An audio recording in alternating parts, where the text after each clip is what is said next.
Corona Cigar Company is your one-stop shop for all your cigar needs. Whether that's a brand new humidor, a box of those new cigars you've been waiting for, a top-of-the-line cutter or lighter, a place to enjoy the finest cigars and spirits with friends, or the only cigars grown right here in the Sunshine State, we've got you covered. Come visit one of our retail locations for the ultimate cigar experience.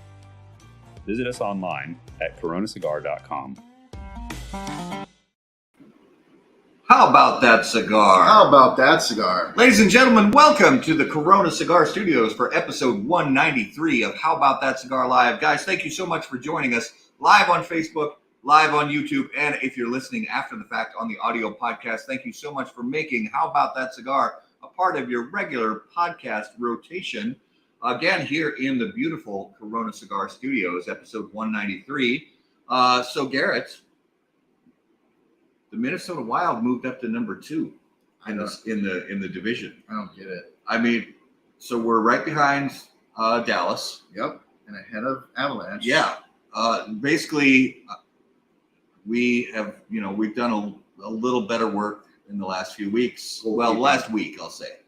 And Colorado's kind of fallen a little bit, but I'm trying to be optimistic, but what are you going to do? They've done really well, and I think goaltending is improving. What are we seeing here? Justin's beard doesn't look as good. I think Justin, turn your camera on. I think Justin's beard looks fantastic. No, he's putting a dig on me. He's putting a dig on him. Yeah, Justin doesn't have the gray. He's putting a dig on him. So look at the sexiness. Because Justin is just like, I think I'll do a beard. I'm getting there. Yeah. And it pisses me off. Justin was just like, I want to grow a beard, and he went, Squeeze this poof, out. we're getting there. Yeah. Yeah. Unbelievable. I'm very jealous of that kind of skill to just like, wish a beard and it just appears. Mine takes when I shave this all the way down. I mean, you guys have seen it. When I shave it all the way down to the skin, it's a good 6 weeks. Yeah. To get anything approaching this again, and I can't grow the length because it's just wiry and it just puffs out like a big afro, and it's like you gotta get some products. I've tried the products. Yeah. I just can't because it's like greasy in my beard, and then it gets on my collars and stuff. My collars get greasy from the beard oil. I just can't. I haven't got that far yet. It's all natural. I can't take it. So, much. Our good friends over at Bovida. How about that beard? Sorry, go ahead. Niagara Falls boy. Oh, Rob Gagne. So Niagara Falls. Rob, I was at the Bovida office when I was like, man, you have such a great beard. And I was like, I wish I could do that. And he's like, you can. And I was like with just such confidence. I was like, what are you talking about? No. He's like, you totally can. Like, just 100% certainty. And I was like, bro. He was like, trust me, you can. I was like, I get to the ugly stage. And he's like, you got to get through the ugly stage. I'm like, yeah, I know. But I don't have the patience for it. He's like, you can do it. And that was it. That was the deciding factor. So, Matt, the thing I'm challenging you to get through the ugly stage. But every time I go in, so my barber he's fantastic, and I go in there and I say, hey, Al, could you leave a little more length on the beard this time? And he's like, yeah, sure. But then when it's time where the clippers where the rubber meets the road, he's like, oh man, sorry about that. So he knows the way. Al is great because even if I ask for something that he knows isn't going to necessarily look good, he gives me what he knows will look good. That's why he's a good barber, because he trusts himself more than he trusts me. Spring training's underway. I'm very excited about that. The Twins, I've seen a few highlights from some spring training stuff. They look okay. Yeah. Some good young guys that maybe will be brought into the fold soon. Yeah, I talked to Lavelle at Perfect Dash the other day, and he was like, I'm actually really excited for our pitching rotation. Yes. For the first time in a long time. Yes. So it's all about staying healthy. Yeah. It's all about staying healthy and actually being able to play. Yeah. With which Buxton, I'm pretty sure Buxton's already injured. I'm joking. But no, yeah. He gets injured 100%. Really often. But he's a great performer when he's not injured. And a great mentor. And by the way, everybody who's watching, Yes. happy National Cigar Day, ladies and gentlemen. February 27th, 2023, National Cigar Day. And we're definitely going to talk to our guest about that as well. So I think it is time for us to jump into our special guest segment of the evening. And that's, what is this? The twins aren't mathematically eliminated yet. That's true. There is hope. There is hope on February 27th that the twins are not yet. They're not quite yet mathematically eliminated. Thank you, Tony, for the positivity. Yeah. All right, let's jump into our special guest segment of the evening. Brought to us by our friends at Drew Estate. Proud to announce the all-new Acid Cigars Cubariety 3-packs, specially designed to both broaden the palette of acid cigar enthusiasts and expand awareness of the full Drew Estate product portfolio. The Cubariety 3-packs also present on-the-go consumers with tremendous value. For the price of 2 Acid Cuba Cubas, purchasers receive 3 cigars with a free Undercrown Shade cigar included in the pack. The specially selected cigars inside are all Robustos 5x54 and are packaged inside resealable fresh packs with Boveda humidification pouches to ensure they remain fresh until they are enjoyed. With an MSRP of $21.90 per pack, the Acid Cubariety 3-packs from Drew Estate will be available nationally beginning late this month. Ladies and gentlemen, if you would please put your hands together. Welcome to episode 193 of How About That Cigar Live from Florida Sun-Grown Tobacco and Corona Cigar Company. Mr. Jeff Borysiewicz, welcome back to How About That Cigar Live. How are you guys? Thanks for having me on the show, and congratulations on the number of episodes you've done. You guys have really put a lot of effort into the show, and so I'm impressed. That's a marathon so far. Thank you, sir. Thank you. Thank We you very appreciate much. that. And it's been a grind, but it's also been a joy and a fantastic thing to have this guy over here who's not on camera. Yeah, our producer Justin, part of the team. He's made a big difference for us over the last year and a half. So cheers to Justin. Absolutely. Cheers Jeff, to if you would Justin. please start us out. Let us know what you're smoking and drinking along with us this evening. So I'm smoking an FSG, my old standby. That's what I'm got going now. And then when I'm done with that, I'm going to back it up with a 20-acre farm. So I've got that cut ready to go. So those are my 2 cigars for tonight. Very nice. Fantastic. As far as the beverage goes, I was running late, man. I was really stressing to get on this show on time. So I'm hitting the Diet Pepsi hard. Hey, there you. So no libation tonight. There's nothing wrong with that.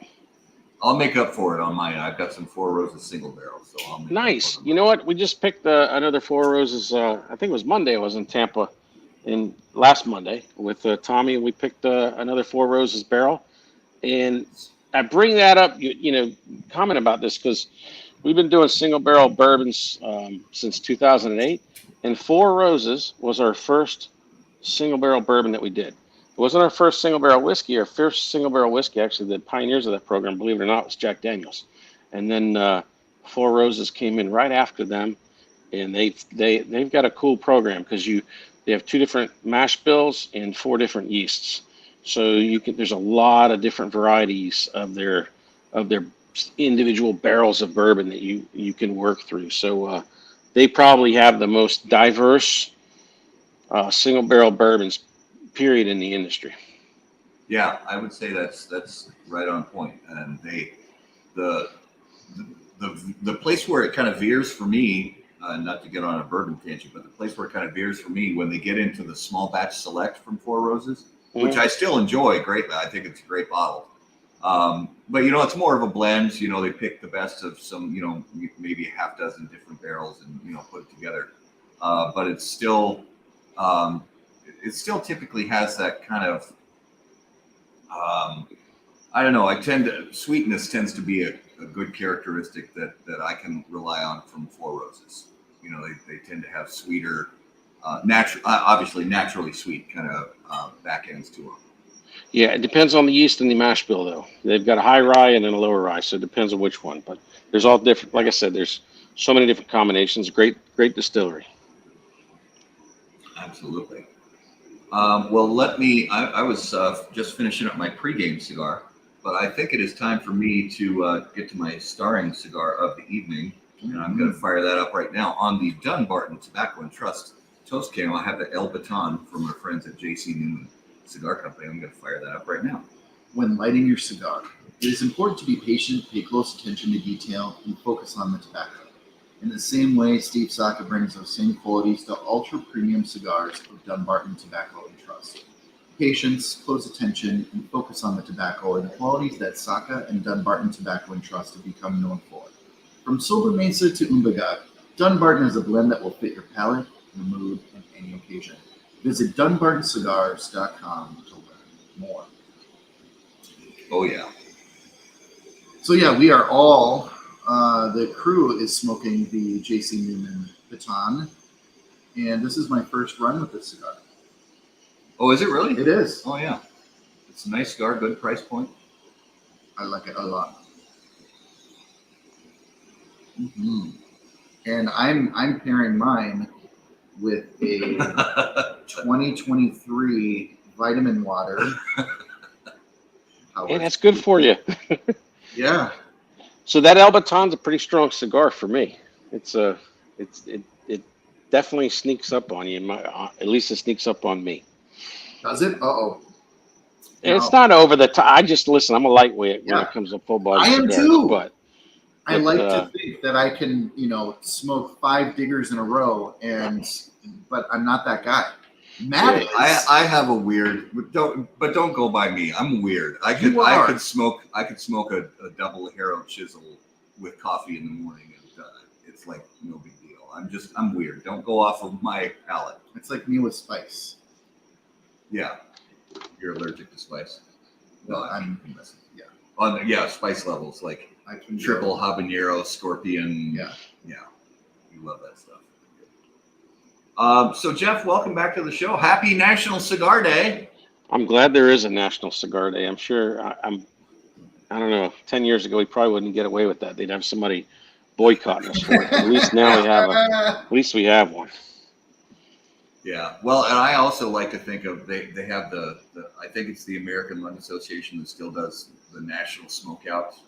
Yeah. Day where like smokers are supposed to not smoke that day. I remember it going back to when I was a kid in the 70s. My mom was a cigarette smoker, and there was that one day a year where it's like, I don't smoke today. It's the National Smokeout, and I actually, just to be a jerk, I smoked more cigars that day. absolutely. That's why we should put it on the same day. Yeah. Yes. Yeah, we should just to just to. Oh yeah, dig just to to get the- a dig to in the there. FDA, yeah. I love it. February 30th. I'm there. So Jeff, one of the things I want to start with is I'm not sure because we're not down in that area, but I know that there's at least in the works, maybe it's already ready to go. New location for Corona Cigar in Sarasota.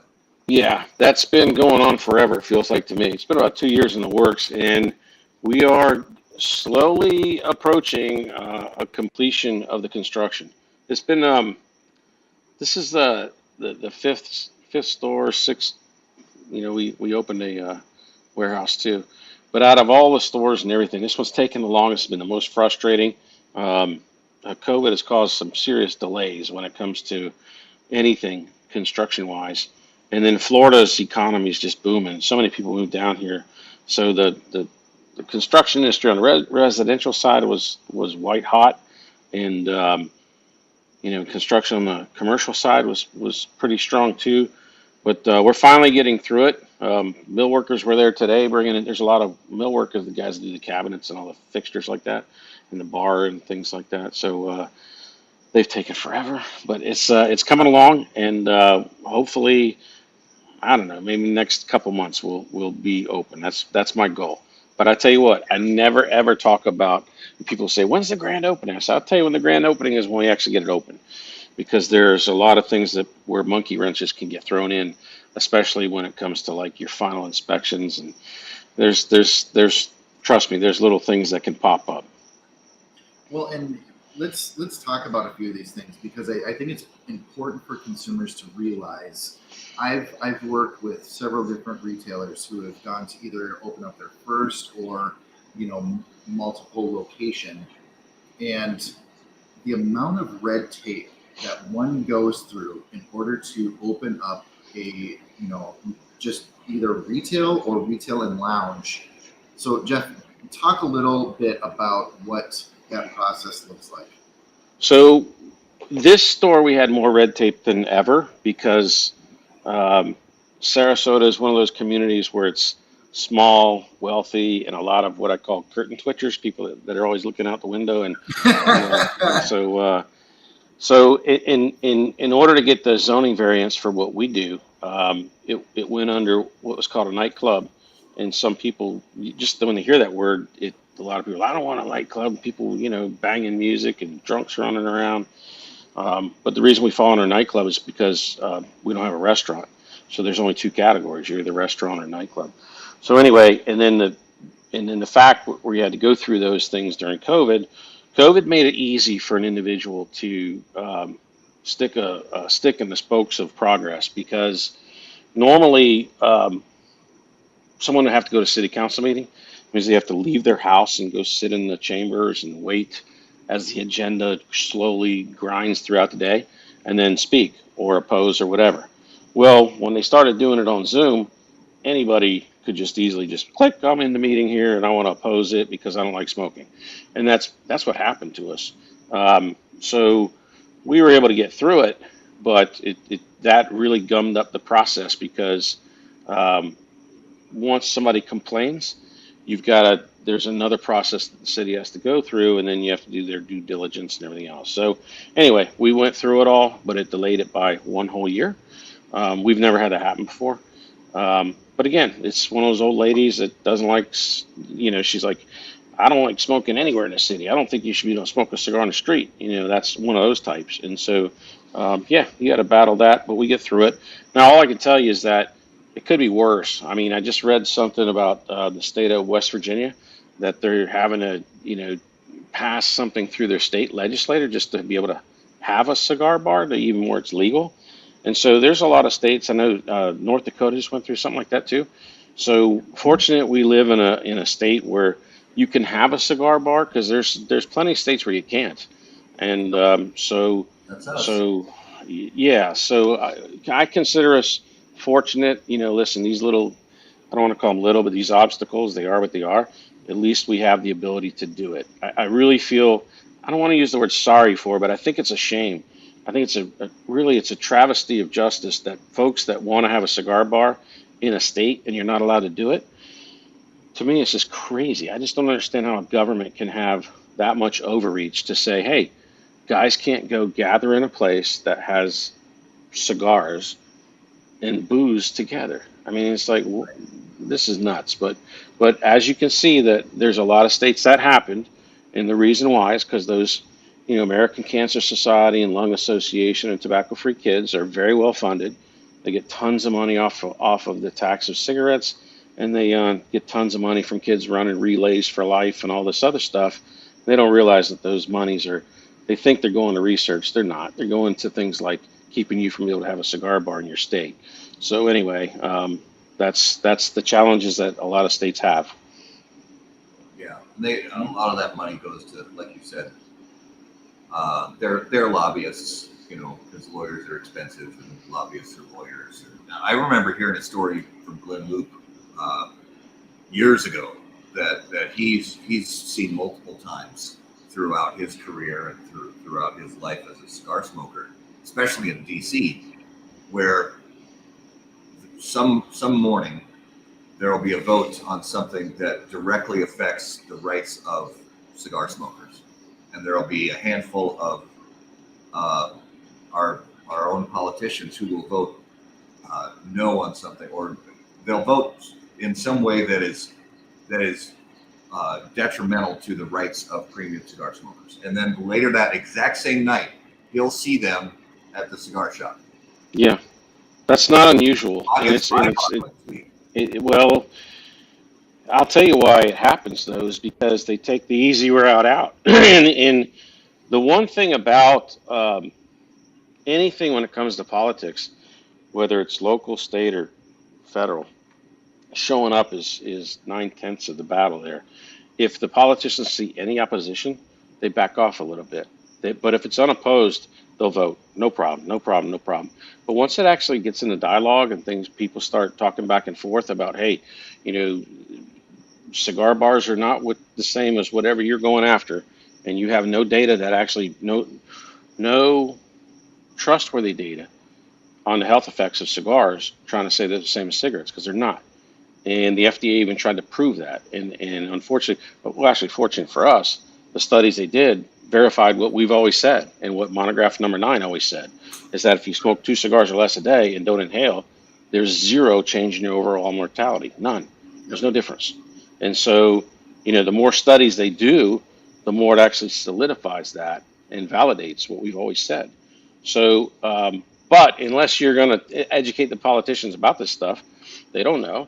And so you got to fight back. And let me give you something that's interesting too, like in Orlando right now. I got to deal with a city where they want all the bars, bars and nightclubs, period, to close at midnight. We normally are able to be open until 2 a.m. But if you want to stay open that extra 2 hours, you're going to have to pay $180 an hour for two off-duty officers to work, and it's a 5-hour shift. So basically, you're looking at about $850 every night just to be open those 2 extra hours, and those 2 officers are not in your store; they're somewhere on the street. This is crazy, but yet this is the politicians' answer to crime that's happening in cities right now. And unfortunately, this isn't going to change one. It's not going to fix one thing for us, because they're not even in the bars that are hiring to do this. So, people are still going to be on the street that are doing this thing. So, anyway, my point is that if you don't get involved in politics, I hate politics. I've never enjoyed it before. But once when your ox is next to get gored, you better get involved. And the time to get involved is before your ox is inside that slaughterhouse. You got to take care of it way before that. Yeah. Well, I definitely want to shift and check in on something happy right now, and that is, tell us how things are down at the farm, at the Florida Sun-Grown Tobacco Farm. We had a great winter crop, and it was interesting this year too. We've been struggling. All farmers are struggling. There's a labor shortage, and whenever it comes to labor, farming is going to be on your bottom of the list. Guys will go do construction and things like that because they can make more money. So it's been real difficult with labor on the farm, but we were able to get through it, and we had a great harvest, a great crop this winter. We did have a freeze right after Christmas. This was one of the coldest Christmases that Orlando had in many, many years. So there was a hard freeze, and it killed off our very last primings. But listen, if we lose that, if we have 8 primings and we lost the 8th one, we did good. It means we got the other 7. So we had a great crop. Today, literally, we were making the rows for the spring crop, which we'll start planting next week. So it's that never-ending cycle for us. We like to have the activity on the farm year round. So literally, we're prepping rows and packing tobacco at the same time. So things are going good as far as the farm goes. We are running short on tobacco, though. That's been an issue for the last year. So there's been a lot of pressure on us. Most everybody that uses our tobacco is out of it. So and there's a lot of traction on the cigars that use it. So there's pressure for us to make sure we get the container full of leaf and get it to Nicaragua, so we can keep this. There's a lot of projections that go on when you're doing cigars, and so especially when you have a lot of different brands, you just can't turn a spigot and all of a sudden have way more tobacco. It's a small farm. We grow 5,000 pounds a year, and that's it. But we're running out right now, so the factories are running out. So we got to have a good harvest this spring, hopefully, and we'll keep these guys going. But at the same time, always look at everything on the positive note. Hey, this is a great problem to have, right? Cigars are doing great. 20-acre farm is on fire. Army of Angels is selling like crazy. Our Corona 25th and Corona 20th anniversaries from Aganorsa are selling, and so these guys are churning a lot of stuff. Plus, we had several projects in the works over the years. Steve Saka's got a cigar that'll be coming out probably later this year. We've got a Monte Cristo coming out sometime this year. So we've got quite a few different irons in the fire on this. But these are stuff that were in the pipeline from these guys got the tobacco 3 years ago. So there's when we ship tobacco out, it's cured from the farm, but then it has to go through the fermentation and aging process. So literally, by the time the tobacco actually comes back into America, it's usually 4 years or more. So there's a lot of projects getting ready to hit the street too, and like I said, we're running low on tobacco, but that's all right. We'll it gives me a reason to keep running that marathon. Yeah. Now, Jeff, do you have a mad scientist that you're working with to always, continue to develop either new varietals or, play with the tobacco itself? No, the reason why is that it's for when you have a real small farm like we do, you don't have the luxury of setting aside X amount of acres for experimentals. And it's real risky too. Remember, it's real expensive to grow tobacco in the U.S. So I've always gone with the tried and true. And what I mean by that is that when I started the project in 2013, even though cigar tobacco had been grown in Florida for 50 years, we knew it could because it had been grown for 150 years prior to that. And there were two varietals that were mostly grown. It was Sumatra, it was grown for the shade, and it was Cuban seed tobacco for the sun grown. And that Cuban seed tobacco was actually primarily grown from about 1890 to 1910 for that 20-year period leading up to the Spanish-American War, or actually the Cuban Revolution against Spain, leading up to and then after that. Because during a time of war, those Cuban farmers, they were supplying a lot of tobacco to the factories in America. So they actually created a 300-acre plantation in a place called Fort Meade, Florida, which is only about an hour away from where our farm is. And so I stuck with the Cuban seed tobacco because that's what we want to do. We don't want to grow shade. Shade's way too expensive. Plus, it's not. It can be knocked off real easy with Ecuador shade. So by growing Cuban seed tobacco, whether it's Corojo or Criollo, for us, we grow the Corojo 99, and then a few years ago we made the switch to the Corojo 2012 variety because that's where Cuba made the switch as well.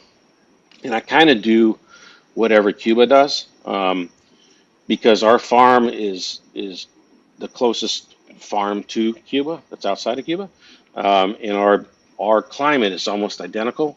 Our altitude is identical. It's 105 feet above sea level, which is the same thing as Pinar del Rio.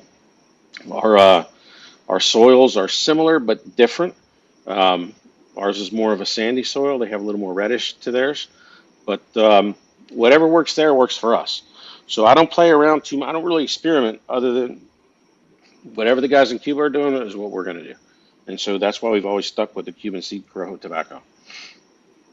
Now, kind of similar to what we were talking about earlier with bourbons, sometimes at a distillery, the guys will go through, they'll find a couple barrels that are just right, and they decide, okay, we're going to take these 2 barrels, 10 barrels, 100, whatever it may be, and say, we're going to set these aside for extra aging, just because we think these are going to be special in, 10 years or 12 years.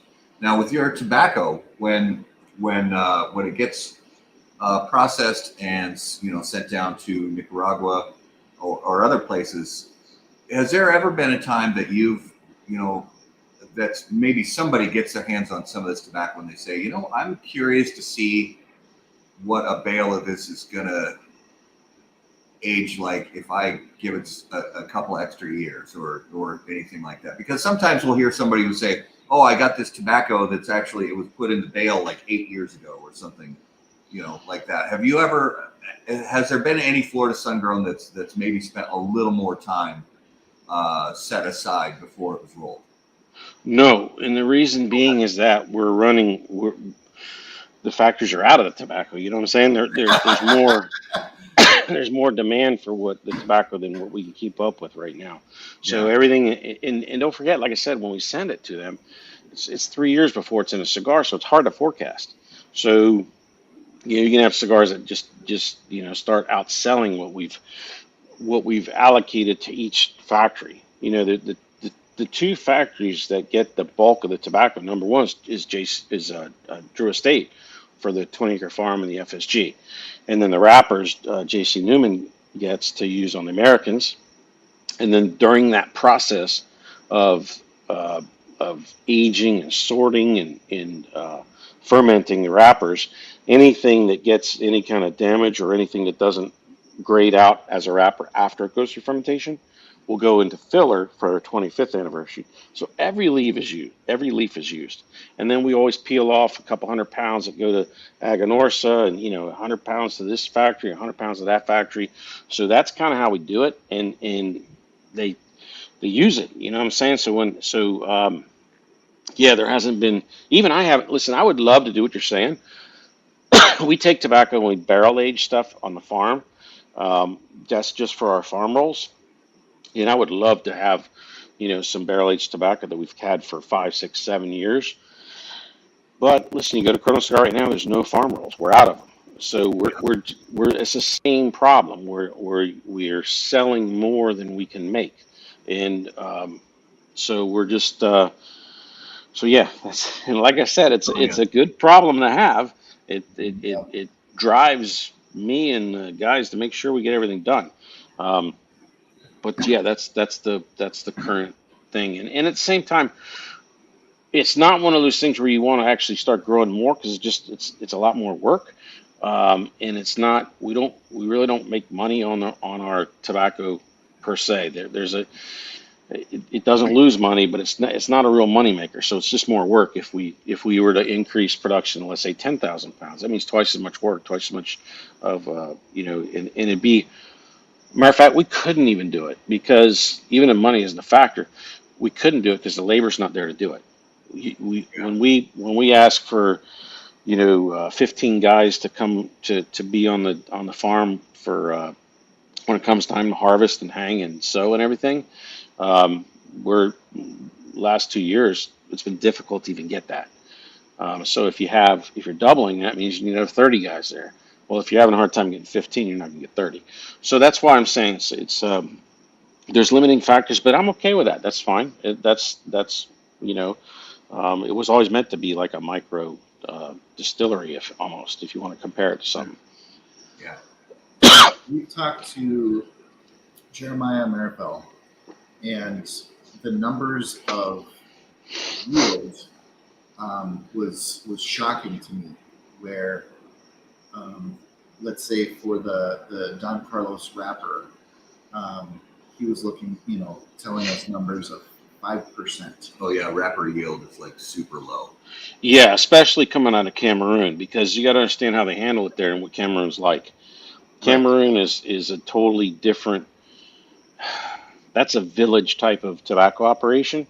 Little independent farmers, and they don't understand what the final product is, which is not uncommon. When you're growing cigar tobacco and there's not actually a cigar culture where that community is, I used to see this in Connecticut, by the way. I'd go to Connecticut and the broadleaf farmers he would hand me he'd hand me a machine made cigar, like a backwoods or something like that, and it's like, yo, that's the tobacco that a lot of leaf goes to, but the tippy top of this stuff, the good stuff that's perfect, let me hand you a Liga Privada or any of the other cigars out there that are using broadleaf. And these guys, they don't, if they don't smoke cigars or into it, they don't know. So trust me, in Cameroon, they're not going down to a cigar shop and seeing the final product of what their wrapper goes on. And if they did, the percentage would go up. But remember, this is a different culture. So they're worried about what they're going to eat tomorrow. not necessarily, they're not smoking those cigars. So, but where I'm getting at is that in our farm, when I get guys in that know nothing about cigars and we're here to, harvest tobacco, I show them cigars so they understand what the final product is. So they understand that when you talk about a wrapper on a cigar, how's a wrapper has to be perfect with no holes in it, no spots. Because if you don't teach them that, they won't know why it's like, they poke a hole in their finger. They think, oh, no big deal. Well, when you explain to them, hey, because you just poked a hole in it with your finger, that will never be a wrapper. That's going to be a filler now. So we need you to not poke a hole in it, and you understand. And they'll take more pride in their work if they know what's going on, especially when they see it's a super premium expensive product. They're like, whoa, that's cool, And then you give them cigars too, so they can enjoy what it is that we're actually growing. So that's a key component, believe it or not, because otherwise they're going to handle it and think about it. They don't know whether it's chewing tobacco or a cigarette. They don't know. So you got to educate them. And also, by the way, on Cameroon, there's another reason too. Cameroon is one of the most delicate leaves, period. It is so thin.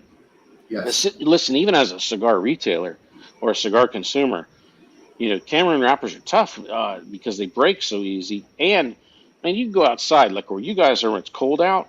You go outside and light up a Cameroon cigar, it's going to split. It's going to break because it can't handle the difference in the moisture that it has in the cold outside dry air. So Cameroon as just a leaf, even with handling with kid gloves, it still breaks. You can look at it wrong and it wants to break. So yeah, that's another reason why the yield is so bad on that. But with our tobacco, we actually have a really good yield of wrappers, but there's a reason for that. We don't harvest anything off the plants if it's not wrapper quality. Meaning that when we look at if there's a leaf on the stalk that's got holes on both sides from a bug or wind or whatever, I tell the guys not to harvest it. It's not worth the time. Remember, time is money, and it's super expensive for labor in America right now. Super expensive. So you don't want to spend the money for them to have to pick it, put it in the bin, haul it into the barn, have them lay it out, and hang it, sew it, and hang it, and then have to bring it down and pack it. There's a lot of hours of time there, right? So you want to make sure that the time that we're spending on that, we're picking the best leaves, and so people are shocked. A lot of times I come to the farm and be like, "Dang, look at all the leaves on the ground." That's because if they don't look really good, like they're going to be a wrapper quality, we literally pick them and throw them on the ground. And the reason we take them off the plant is so that the other leaves get bigger. Right. So if we were in another country, all that stuff that we throw on the ground, they would harvest because their labor is $5 a day. For us, that would get me $5 will get me 10 minutes of work. So it's, what I mean? So that's why they can afford to sow and bring, because they can make filler out of that. You can make short filler too. They have a use for it. But for us, it just doesn't work for us to harvest those. Okay. Yeah. One of the things that I've been loving, to see occasionally from you guys is the cattle, the 20-acre farm cattle. And I don't know if that's a regular thing or how that, if that was a one-time. I know we've talked about it before, but I don't recall if that was a one-time thing. But I loved it because I love the ranching. Honestly, anywhere in the country, if there's small ranchers that are raising a small group of healthy cattle every year or even every few years, it's similar for me. It's similar to seeing small craft brewers or small batch distillers and that kind of thing too. Because it's a smaller operation than massive factory farming, you're able to put more care and attention into it. So tell us a little bit about the cattle. Yeah, so that's our FSG beef program. So that came out of, I started in 2014. I bought a herd of 50 cows and 3 bulls. Now we average between 300 and 400 head of cows and probably about 20 bulls. But what happened is when I first started growing cigar tobacco, I was using the formula that they did 100 years ago, which was plant your crop in the spring and get it in the barn before July, and you were done for the year. Well, the problem is that you lose all your labor after that. So then you have to, it's like having a baseball team and firing everybody and then having to rebuild it every year with guys that don't even know how to play. You know what I'm saying? I have to teach them the game.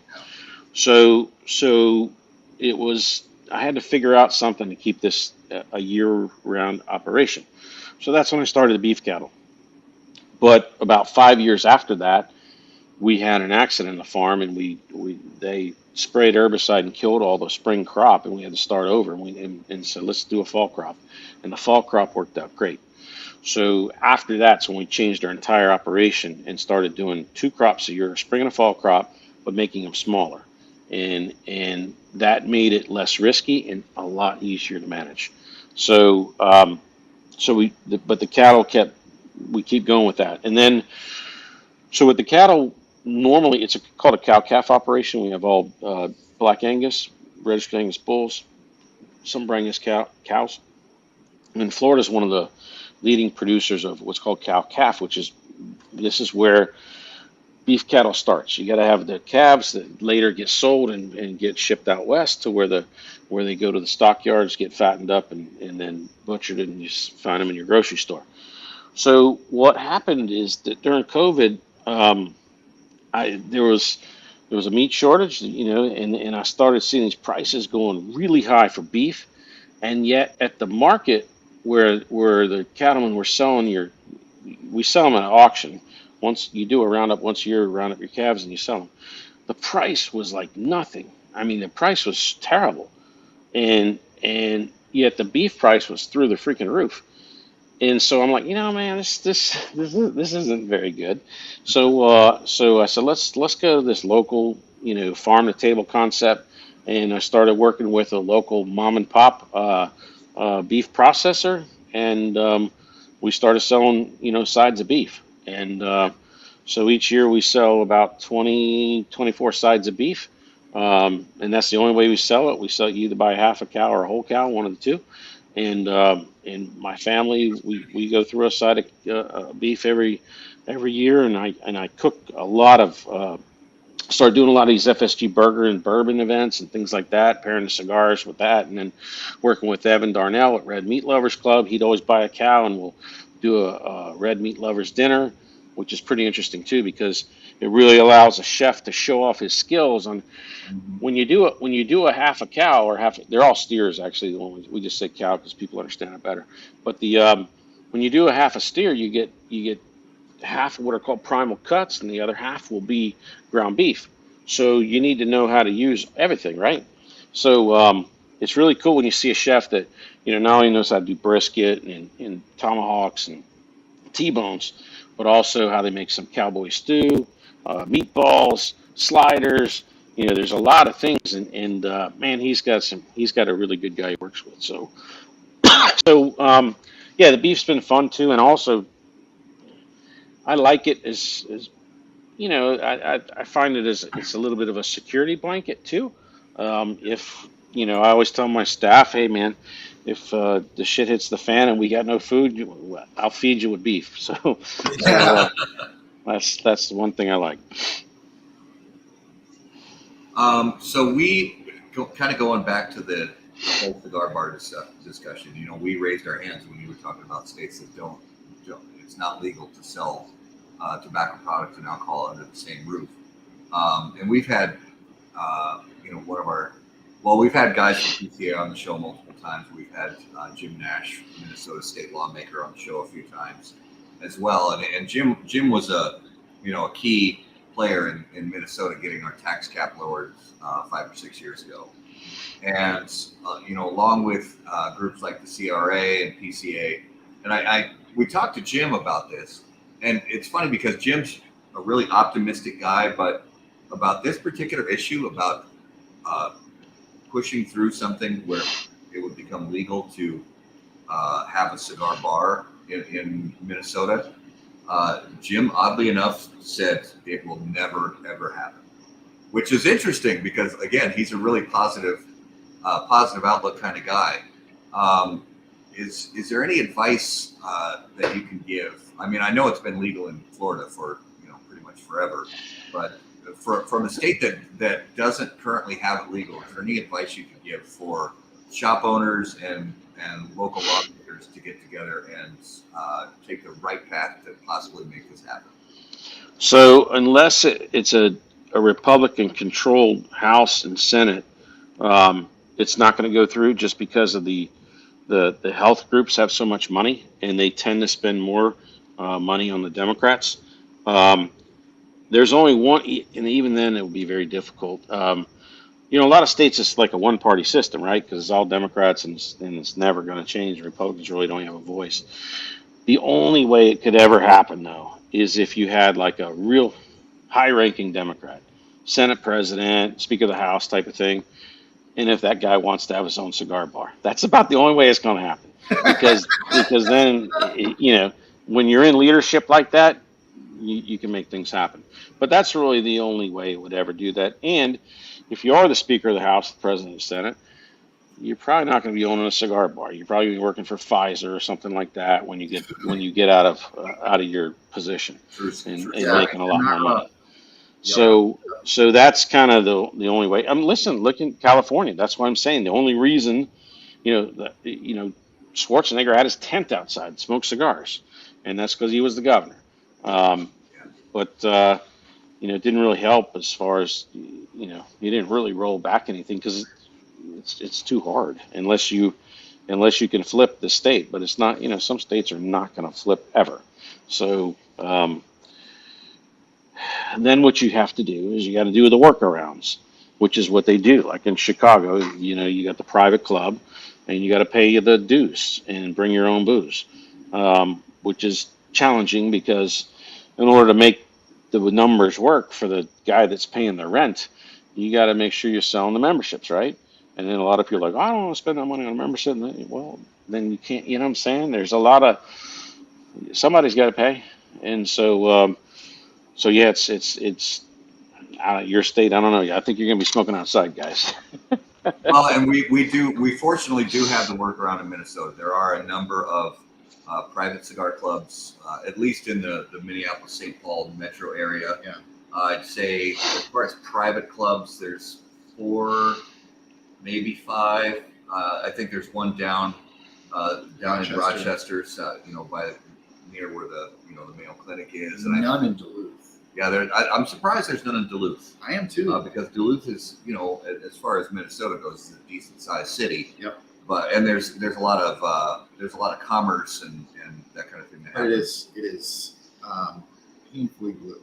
It's exceptionally blue up in Duluth. Yeah. And honestly, here in the Twin Cities metro area, it is too. Not as much as Duluth. Duluth it's just solid. I mean, you can't. I don't think it's hard to find somebody who would freely admit that they're a Republican, right, in Duluth. Yeah. But here we do have the private clubs here, so it helps. And some of the cigar shops have this unique thing in Minnesota called a consumption license, where people can consume alcohol on the property under very limited and specified circumstances. Yep. But otherwise, just for somebody to go in to Corona Cigar Company and go in the humidor, pick out their cigars, and then go sit at the bar and order a cocktail and light up and enjoy that, unfortunately. And I want to be clear about something too. We are not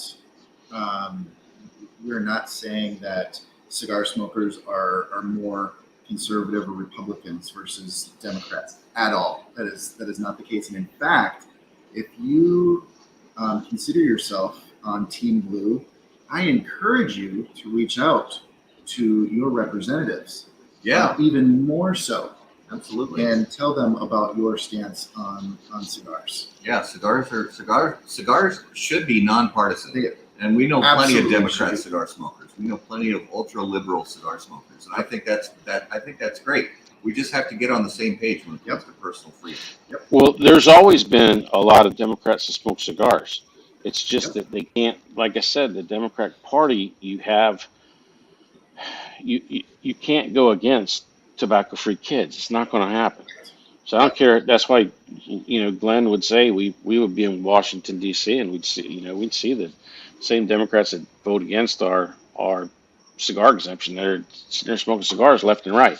However, let me tell you when they are beneficial. They're beneficial, for example, when you guys talked about the tax cap. That's where you need your allies, your Democrat allies, because there's a lot of horse trading that goes on within the party.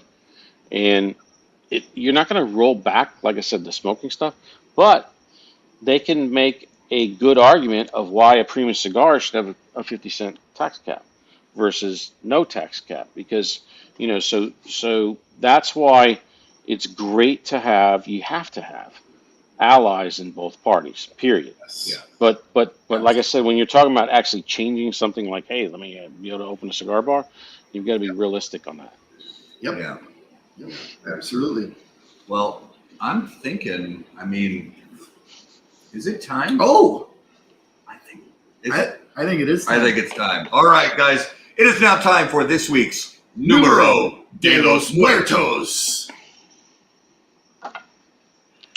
And as always, Numero de los Muertos brought to us by our friends at Smoke Inn.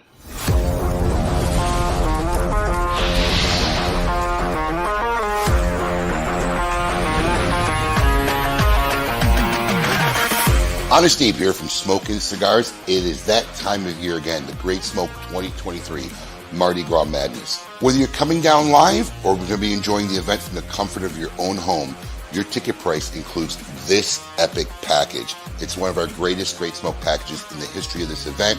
Over $400 worth of product and great swag for the low cost of $165. Do not hesitate.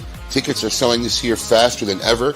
Go to www.thegreatsmoke.com and get your live general admission ticket, your virtual ticket if you're going to enjoy it from home, and tickets for either the dinner or the brunch. Epic time. We can't wait to see you all there. The Great Smoke 2023. Mardi Gras Madness.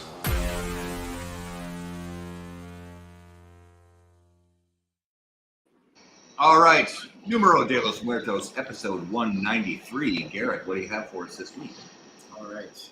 So, about 500 years ago, 100 people died from this.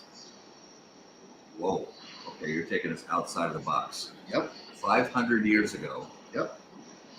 How many people died from this? 100. An estimated 100 people died from this. Keeps keeping it clean tonight. For now. That's only his first guess so far. Not death by bulls. 500 years ago, 100 people died. Is this in North America? It is not. Is it global? It is not. Not scurvy. Is it just the United States? Mm-mm. Very particular location. It is. Is it outside of North America? Yes.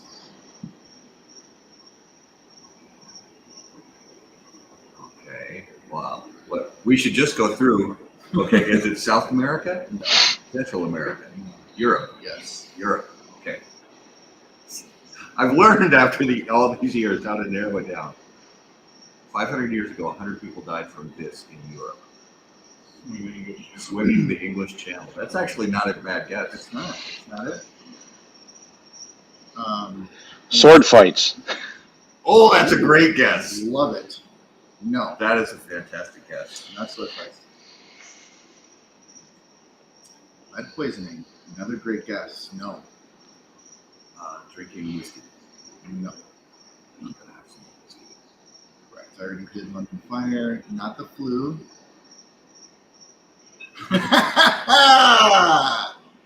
Tony, go away. Tony, that's very well played. Thanks, Jeff, It for is. bringing the crickets to this one naturally. That's very well played. 100 people's not a lot of people, though. That's what I'm thinking. Yeah. Oh, beheadings, Jim says. That's a great guess. I love it. It is not the God, I wish that was the answer. Great guess. It happened in a 2-week period.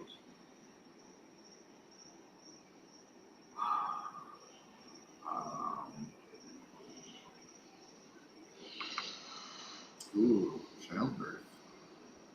Nope. Would these be considered workplace accidents? No. It's weird, you guys. Snake bites. Nope. That's not malaria. Is it a illness? It is not an illness, to the best of our knowledge. To the best of our knowledge. It's super weird. Not I an know. illness. Yeah. Are vehicles involved? No. Are, I mean, no, they're not. Are weapons involved? No weapons. Are animals involved? No. The Templars. It's probably not playing Pokemon Go. That's a good yeah. I don't think they had that 500 years ago. Nintendo, it just Yeah. Nintendo's been around almost 500 years. Walk the plank. Oh, that's a great one. That is a good one. No, it is not. It happened on land or water? It's land.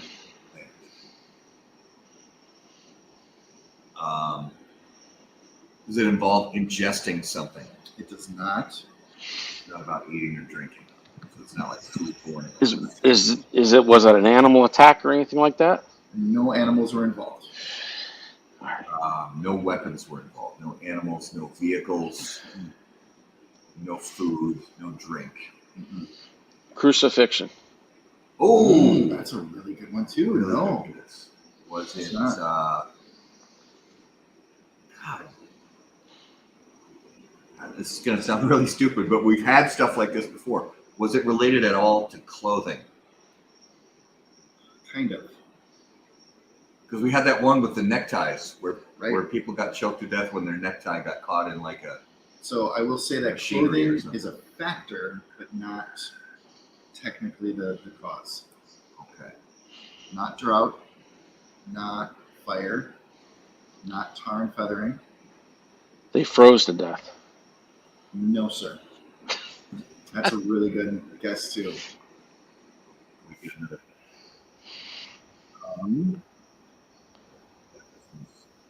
Drowning in a suit of armor. I think 500 years ago was a little, well, yeah, there were still suits of armor 500 years ago. So this happened in the Holy Roman city of Strasbourg, where this affected 400 people. But only killed 100. Correct. Holy Roman city of Strasbourg. Oh, fever. Vanessa says fever. Nope, not fever.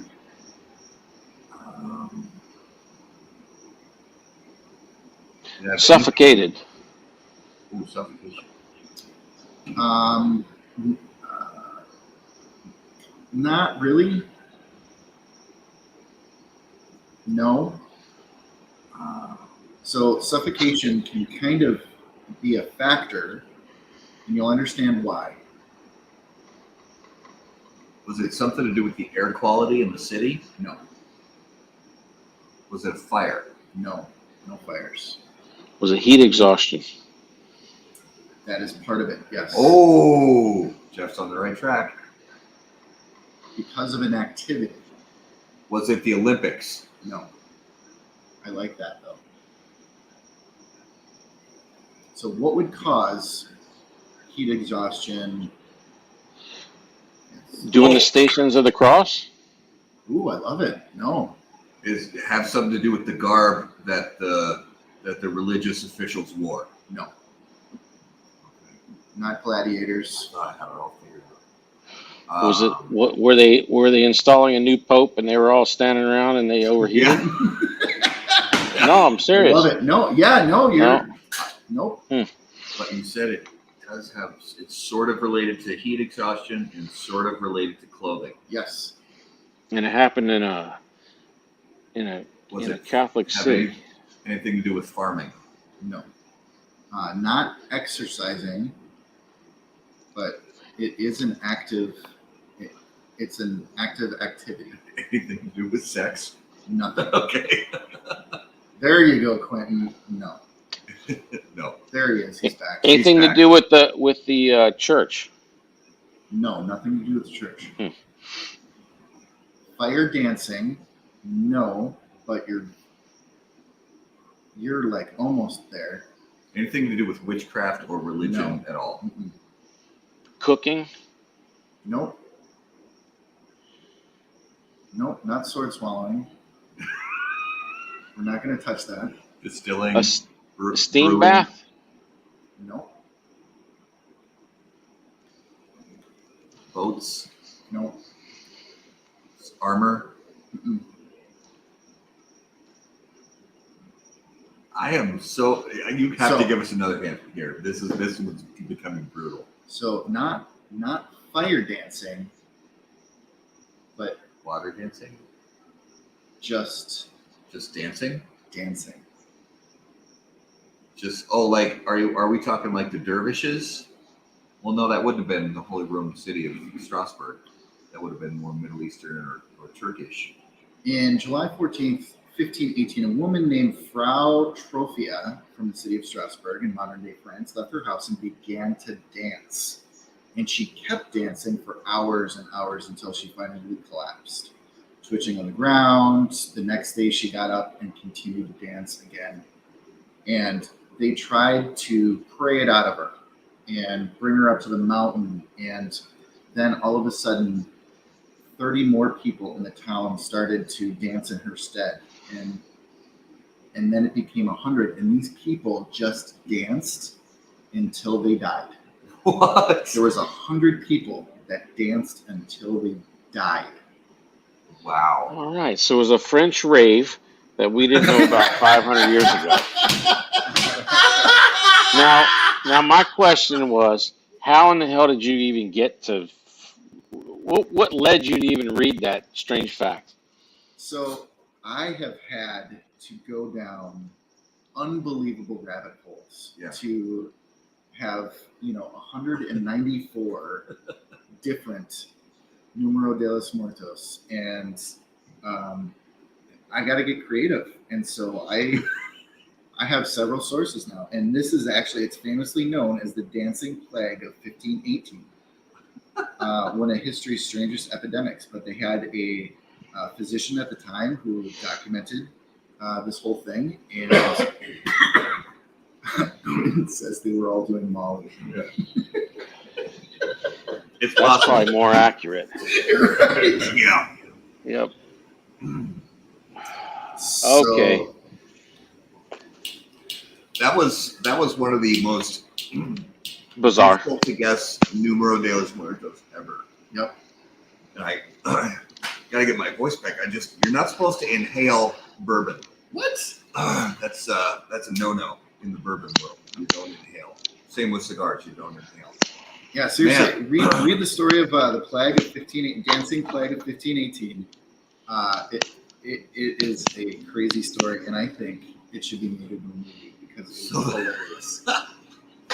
So the moral of the story is when you're dancing, take breaks. Yeah. But so where clothing plays a part, think about what women wore at the time. It was all heavy, and they had like Corsets. six layers. Oh, corsets and 6 layers of undergarments. Yep. And, yeah. Just take breaks. All right. Stay out of that rabbit hole. Yeah. All right. So that was this week's Numero de los Muertos. All right, let's jump into the lightning round. The lightning round brought to us by our friends at J.C. Newman Cigar Company. They are America's oldest family-owned premium cigar maker, creators of the popular Brick House, Perla Del Mar, Diamond Crown, and the American. J.C. Newman Cigar Company operates out of their 112-year-old El Reloj cigar factory in the historic cigar city of Tampa, Florida. For more information on their cigars or their visitor experience, please visit jcnewman.com. All right. So, Jeff, you've been on the show a couple times. We have some fresh lightning round questions for you. All right, I'm ready. All right. So, if you could add anyone to Mount Rushmore, who would it be and why? For me, it'd be Ronald Reagan. Oh, yeah. The Gipper. Just because of my generation, he was the man. We honestly, I think Jimmy Carter was probably one of our most honest presidents in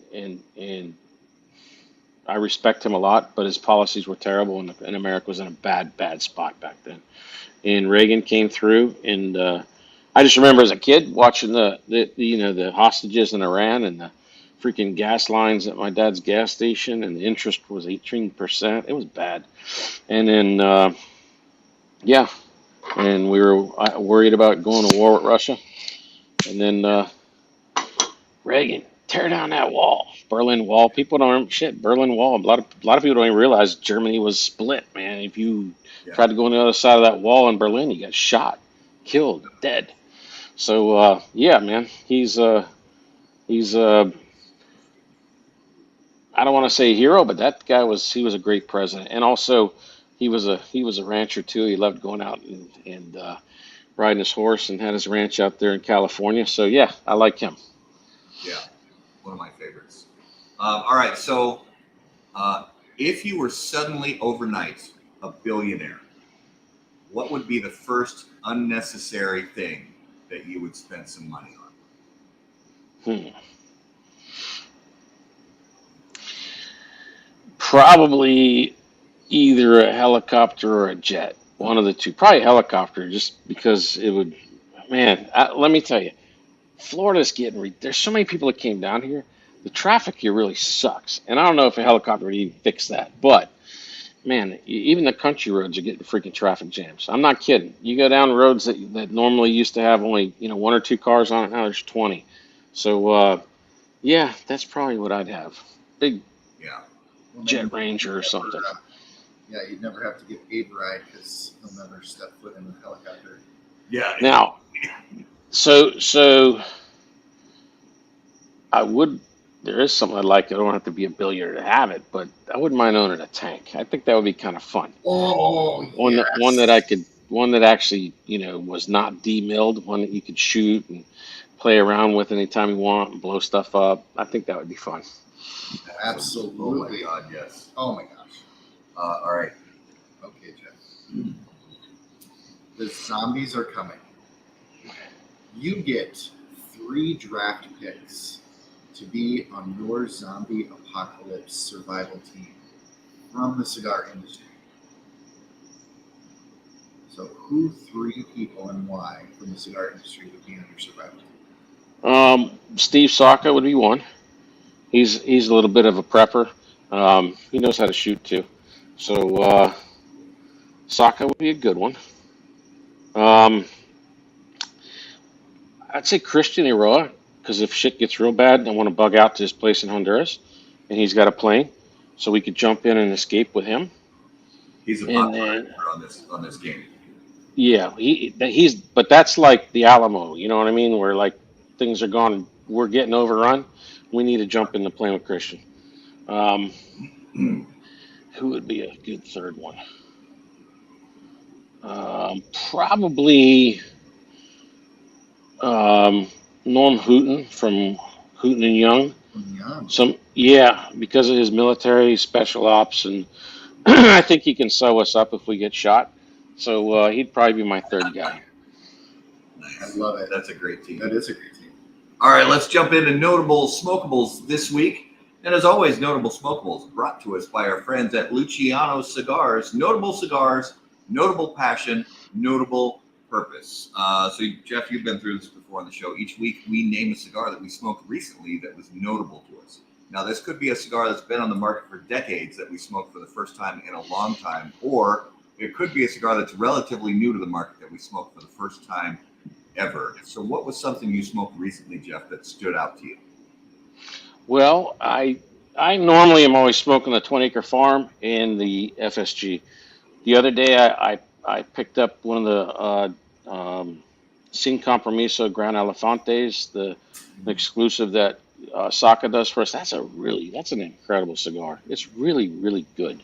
I just don't smoke them as regular as I, just because I'm always smoking these. But that was one I was like, man, this is a really good cigar. So that was my latest notable one. I always knew it was good, but sometimes smoke it in a month or so, and then you pick it up, you're like, man, this thing just feels good. It's got a good weight to it. Like a watch, a super premium watch is heavy. You know what I mean? Yeah. That Gran Elefante, when it's in your hand, has weight like that, and yet it draws perfect and burns perfect. But it's yeah, I'm impressed with that cigar. Yeah, and it's funny that you do sometimes you'll get a cigar that feels heavy in the hand, and you're thinking to yourself, "Oh man, this is going to be plugged. It's overfilled." But then you cut it and you light it, and the draw's just right. So Yeah. that's the it's a sign of a really good factory right there. Yeah, and good tobacco too. Yeah. Garrett, what was your notable this week? Well, at TPE, I was, blessed to get a test blend from Greg Free from Fuerte y Libre Cigars, and it blew my mind. I don't know if it has a name yet, but I just know that it was one of the most enjoyable cigars I had. Is he going to be putting that on the market soon? I have no idea. Oh, well, hopefully he is. I know. So yeah, we hope so. Greg put that cigar out. It was incredible. My notable this week was one that I smoked, I think the day before we left to go to the TP trade show, and it was the Rocky Patel Grand Reserve, the Robusto size of it. And I don't want to say it took me by surprise, because I do like a lot of Rocky's products, but this one really just, it was that flavor. Sometimes you smoke a cigar that's got the flavor profile that you get lucky, and you happen to be in the mood for that kind of flavor profile. Absolutely. And that was one of those cigars where it's a really rich, dense flavor profile in that cigar, and it just hit me in just the right way when I smoked it, and it was the perfect kind of end of the day cigar for me that day.